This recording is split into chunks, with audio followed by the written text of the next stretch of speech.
எக்ஸலில் இருக்கிற ஈஃப் அப்படிங்கிற ஃபார்முலாவை பற்றி தான் இன்றைக்கி இந்த வீடியோவில் நம்ம பார்க்க போகிறோம்.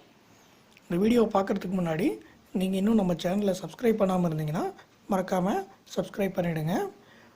உங்கள் ஃப்ரெண்ட்ஸுக்கும் இந்த வீடியோவை மறக்காமல் ஷேர் பண்ணுங்கள்.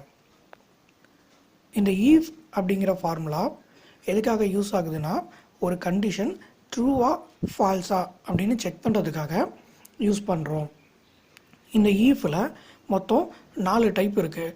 ஃபஸ்ட்டு சிம்பிள் ஈஃபு, ரெண்டாவது நெஸ்டட் ஈஃபு, மூணாவது ஈஃப் அண்டு, நாலாவது ஈஃப் ஆறு.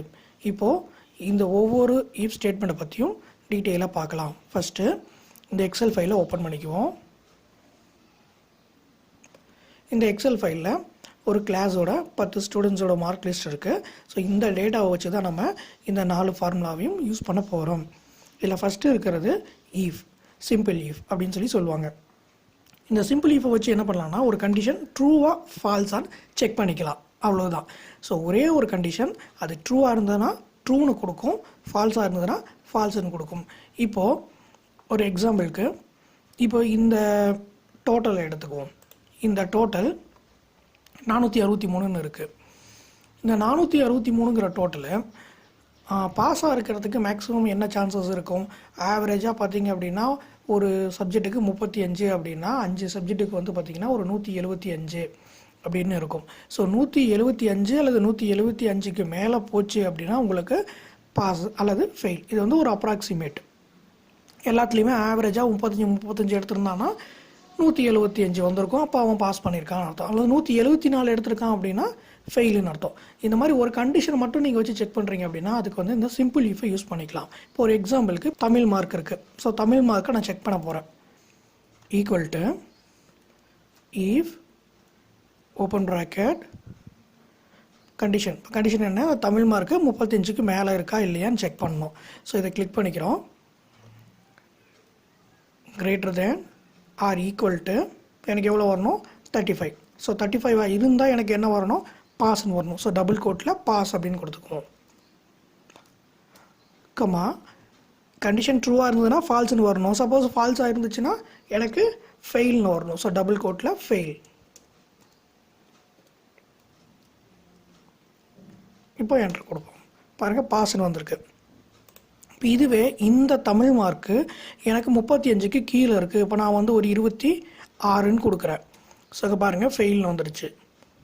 35 அல்லது 35க்கு மேலே இருந்தால் பாஸ். ஸோ 35ன்னு கொடுத்தாலும் பாஸ் தான் வந்திருக்கு. 89. ஸோ இதுவும் பாஸ் தான். ஸோ இந்த மாதிரி ஒரு கண்டிஷன் ட்ரூவாக இருந்துச்சு அப்படின்னா அது ட்ரூன்னு சொல்லும், ஃபால்ஸாக இருந்துச்சுன்னா ஃபால்ஸ். ஸோ இதுதான் அந்த ஃபார்முலா. ஒரு கண்டிஷன் ட்ரூவாக இருந்ததுன்னா ட்ரூவான வேல்யூவை கொடுக்கும், ஃபால்ஸாக இருந்ததுன்னா ஃபால்ஸ் வேல்யூவை கொடுக்கும். ஸோ இதுதான் சிம்பிள் ஈஃப். ரெண்டாவதாக இருக்கிறது நெஸ்டட் ஈஃப். நெஸ்டட் ஈஃப்னா ஒரு ஈஃபுக்குள்ளே இன்னொரு ஈஃப். இப்போது ஒரு எக்ஸாம்பிளுக்கு இப்போ இந்த ஸ்டூடெண்ட்டு இந்த 452 அப்படிங்கிற மார்க் எடுத்திருக்காரு. ஸோ இவர் எந்த கிளாஸ், ஃபஸ்ட் கிளாஸா செகண்ட் கிளாஸா அப்படின்னு நான் செக் பண்ணணும். அதுக்கு நம்ம இந்த நெஸ்டட் ஈஃபை யூஸ் பண்ணிக்கலாம். இப்போ இங்கே பாருங்கள், 80க்கு மேலே மார்க் இருந்துச்சு அப்படின்னா டிஸ்டிங்ஷன் 80 அல்லது 80க்கு மேலே. ஃபஸ்ட் கிளாஸ்னால் 60 அல்லது 60க்கு மேலே. செகண்ட் கிளாஸ் அப்படிங்கிறது 35 அல்லது 35க்கு மேலே இருந்தால் நமக்கு செகண்ட் கிளாஸ் அப்படின்னு வரணும். இதுவே நீங்கள் டோட்டல் எடுத்துக்கிட்டிங்கன்னா 5 சப்ஜெக்ட்டுக்கு 5ஆல் பெருக்கிக்கலாம். ஸோ டோட்டலாக தான் 400க்கு மேலே இருந்தால் டிஸ்டிங்ஷனு, 300க்கு மேலே இருந்தால் ஃபஸ்ட் கிளாஸு, 175க்கு மேலே இருந்தால் செகண்ட் கிளாஸு. இப்போ நம்ம அந்த டோட்டலையே எடுத்துக்குவோம். Equal to if open bracket இந்த கண்டிஷனை கொடுக்குறோம். 452 greater than or equal to எவ்வளோ இருக்கணும், 400. ஸோ 400க்கு மேலே இருந்தால் நமக்கு என்னென்னு வரணும், டிஸ்டிங்ஷன் வரணும். ஸோ டபுள் கோட்டில் போட்டுக்கிறோம், DIST டிஸ்டிங்ஷன் அப்படின்னு மட்டும் போட்டுக்கிறோம். டபுள் கோட்டை க்ளோஸ் பண்ணிக்கலாம். ஸோ சப்போஸ் இல்லை வேல்யூ வந்து ஃபால்ஸாக இருக்குது, 400க்கு மேலே இல்லை அப்படின்னா என்னென்னா திரும்பவும் இந்த இடத்துல நம்ம ஒரு ஈஃப் ஸ்டேட்மெண்ட்டை யூஸ் பண்ணிக்கிறோம். ஸோ ஈஃப் ஓப்பன் ப்ராக்கெட் இந்த value greater than or equal to 300. So 300க்கு மேலே இருந்தால் என்ன பண்ணணும்? ட்ரூவாக இருந்துச்சு அப்படின்னா இந்த இடத்துல நமக்கு ஃபஸ்ட் கிளாஸ்னு வரணும். ஸோ டபுள் கோட்டில் ஃபஸ்ட். அப்படி இல்லைன்னா செகண்ட் கிளாஸ்.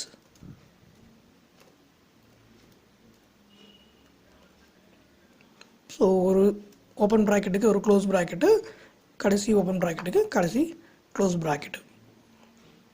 ஸோ கொடுத்துட்றீங்க. இந்த மாதிரி நீங்கள் எத்தனை கண்டிஷன் வேணாலும் கொடுத்துட்டு போகலாம். இப்போது இது ட்ரூவாக இருந்தால் இது வரணும், அல்லது ஃபால்ஸாக இருந்ததுன்னா இந்த கண்டிஷனை செக் பண்ணணும்னு கொடுத்துருக்கோம். சப்போஸ் இந்த இடத்துல இன்னொரு நீங்கள் கண்டிஷன் கொடுக்குற மாதிரி இருந்துச்சு அப்படின்னா இந்த கண்டிஷன் ட்ரூவாக இருந்ததுன்னா ஸோ இது, இல்லை ஃபால்ஸாக இருக்குன்னா இந்த இடத்துல நீங்கள் இன்னொரு ஈஃப் ஸ்டேட்மெண்ட்டை கொடுத்துக்கலாம். இப்போ நான் என்டர் கொடுக்குறேன்.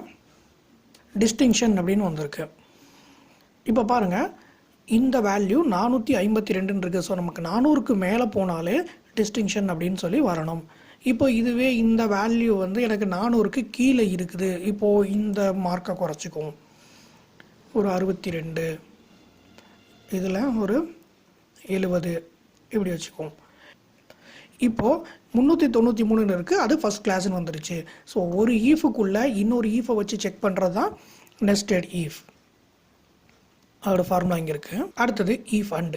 இந்த ஈஃப் அண்ட் அப்படிங்கிற ஃபார்முலா எதுக்காக யூஸ் ஆகுதுன்னா, எல்லா கண்டிஷனும் ட்ரூவாக இருந்ததுன்னா ட்ரூன்னு வரும், இல்லை ஏதாவது ஒரு கண்டிஷன் ஃபால்ஸாக இருந்துச்சுன்னா நமக்கு ஃபால்ஸுன்னு வந்துடும். ஸோ அதுக்காக யூஸ் பண்ணுறது தான் இந்த ஈஃப் அண்டுங்கிறது. ரிசல்ட் போடும்போது நம்ம இந்த ஈஃப் அண்ட் அப்படிங்கிற ஃபார்முலாவை தான் யூஸ் பண்ணணும். இப்போ நான் இந்த ரிசல்ட் போட்டோம் இல்லையா, பாஸ்ன்னு வந்துச்சு இல்லையா, இது இந்த ஒரு சப்ஜெக்ட் மட்டும் தான் எடுத்திருக்கேன். இந்த ஒரு சப்ஜெக்டில் அந்த ஸ்டூடெண்ட்டு பாஸ் ஆஃப் ஆகலான்னு சொல்லி நான் செக் பண்ணியிருக்கேன். ஆனால் எல்லா சப்ஜெக்ட்லேயும் அந்த ஸ்டூடெண்ட் பாஸ் ஆகிருந்தால் தான் நமக்கு இந்த இடத்துல பாஸ்ன்னு வரணும். ஸோ அப்போ எப்படி செக் பண்ணலாம் அப்படின்னு கேட்டிங்கன்னா, அதுக்கு தான் ஈஃப் அண்ட் அப்படிங்கிற ஃபார்முலா யூஸ் பண்ணிக்கிறோம். So equal to if open bracket, இதுக்குள்ளே நம்ம என்ன பண்ண போகிறோம், அண்ட் அப்படிங்கிற ஃபார்முலாவை ஆட் பண்ண போகிறோம். ஆக்சுவலாக அண்ட் அப்படிங்கிறது ஒரு தனி ஃபார்முலா. ஓப்பன் ப்ராக்கெட் என்ன பண்ண போகிறோம், லாஜிக்கல் 1. ஸோ இந்த Tamil mark greater than or equal to 35 இருக்கணும், comma English mark greater than or equal to 35 இருக்கணும், comma maths mark greater than or equal to 35 இருக்கணும், comma science greater than or equal to 35 இருக்கணும், comma social science greater than or equal to 35 இருக்கணும். So எல்லாமே 35 இருந்ததுன்னா இந்த இடத்துல நம்ம கொடுக்குறோம். வேல்யூ ட்ரூவாக இருந்துச்சுன்னா கம்மா இந்த இடத்துல என்னென்னு வரணும், பாஸ். அப்படி இல்லைன்னா ஃபெயில்னு வரணும். ஸோ டபுள் கோட்டில் ஃபெயில். ஸோ இப்போ என்டர் கொடுத்துறோம், பாஸ்ன்னு வந்துருச்சு. ஸோ எல்லாமே 35க்கு மேலே இருக்கிறதுனால பாஸ்ன்னு வந்திருக்கு. இப்போ இதில் ஏதாவது 35க்கு கீழே இருந்துச்சு அப்படின்னா அது நமக்கு ஃபெயில்னு வரும். இப்போ இதில் பாருங்கள், இதில் நான் வந்து 24ன்னு கொடுக்குறேன், எனக்கு இந்த இடத்துல ஃபெயில் அப்படின்னு வந்துருச்சு. ஸோ எல்லாமே ட்ரூவாக இருந்ததுனா தான் ட்ரூன்னு வரும். இல்லை ஏதாவது ஒன்று ஃபால்ஸாக இருந்தாலும் நமக்கு அதில் ஃபால்ஸ்ன்னு தான் வரும்.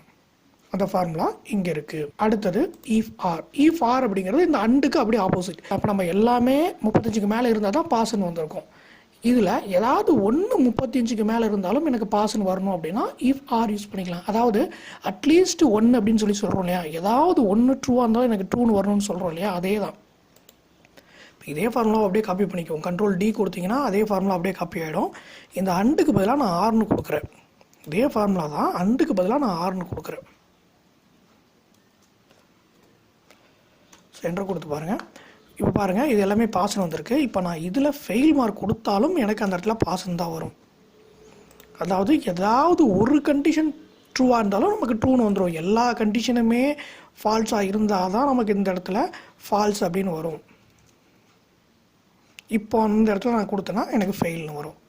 எல்லா கண்டிஷனுமே ஃபால்ஸாக இருந்தால் மட்டும்தான் நமக்கு ஃபால்ஸ்ன்னு வரும். இதில் ஏதாவது ஒரு கண்டிஷன் ட்ரூவாக இருந்தாலும் ட்ரூன்னு காட்டணும் அப்படின்னா ஈஃப் ஆர் அப்படிங்கிற ஃபார்முலா. ஸோ இவ்வளோ தான் இந்த ஈஃப். இந்த ஈஃப் ஃபார்முலா பற்றி உங்களுக்கு வேறு ஏதாவது தெரிஞ்சுக்கணும் அப்படின்னாலோ அல்லது எக்ஸலில் வேறு ஏதாவது தெரிஞ்சுக்கணும் அப்படின்னாலோ கீழே இருக்கிற கமெண்ட் பாக்ஸில் கமெண்ட் பண்ணுங்கள். மறக்காமல் நம்ம சேனலை சப்ஸ்கிரைப் பண்ணிவிடுங்க.